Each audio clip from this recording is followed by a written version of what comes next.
Good morning all of you. कसे आहेत तुम्ही सगळे? आय होप सगळे ठीक असणार. मी पण ठीकच आहे. आता ब्लॉग यायला चालू झाले म्हटल्याच्यानंतर पूर्णपणेच ठीक झाली आहे. भरपूर दिवस माझी तब्येत बरोबर नव्हती आणि घरात पण खूप कामं होते सणामुळे, त्यामुळे मी खूपच दिवस झालं ब्लॉग बनवलेच नाही आहे. तेवढा वेळच नव्हता आणि त्यात माझी तब्येत पण जास्त खराब झाली होती. तर आता ठीक आहे. तर चला मग सुरू करूया आजचं रुटीन.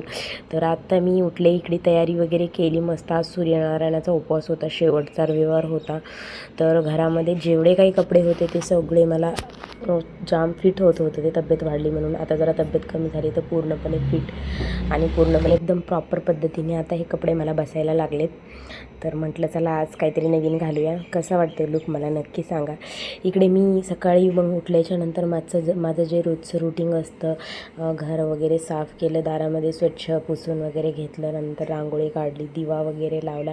कारण आज सूर्यनारायणाचा उपवास होता आणि या उपवासाच्या दिवशी दिवस निघायच्या अगोदर उठून पटकन आंघोळ वगैरे करून पटकन म्हणजे की जोपर्यंत सूर्यनारायण वगैरे येत नाही त्याच्या आधी आपली पूजा, आंघोळ आणि सूर्यनारायणाची पूजा पण मांडून झाली पाहिजे.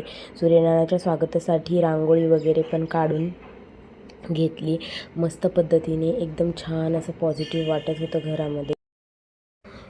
तुम्ही कधी लवकर उठून सकाळी असं पूजा करता का? म्हणजे तुमचं रुटीन आहे का? दिवस निघायच्या अगोदर मस्त पूजा वगैरे छान पद्धतीने करून, दारासमोर दिवा वगैरे लावून, रांगोळी काढून एकदम असं तुम्ही कधी केलं असेल तर पहा किती छान वाईब्स येते आपल्याला. सकाळी सकाळी खूप छान वाटतं आणि करत जा नक्की. खूप छान अनुभव पण येतात आणि खूप छान देवाची सेवा पण घडते आपल्याकडून.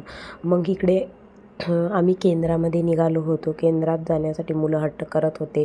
केंद्राचा रस्ता लांब असल्यामुळे ते रस्त्याने लवकर चालत नाहीत, त्यामुळे मी न्यायला नको बोलत होते, पण त्यांचा आग्रह होता की आम्हाला पण यायचं आहे. तर मग इकडं आरती वगैरे झाली. आरती झाल्याच्यानंतर माझ्या मुलीला सगळ्यांना प्रसाद द्यायला खूप आवडतं. ती फक्त प्रसाद देण्यासाठी केंद्रात माझ्यासोबत येत असते. मम्मी मला द्यायचं आहे तुझ्यासोबत.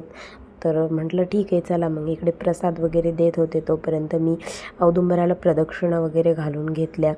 आणि हो, आता एक पण दिवस नाही केंद्रात गेलं ना तर असं करमत नाही, म्हणजे की असं वाटतं काहीतरी हरवल्यासारखं. त्यामुळे आम्ही रोजच जातो.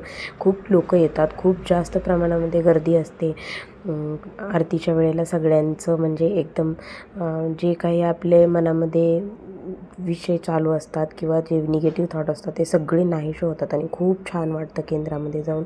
मग आम्ही घरी यायला परत निघालो.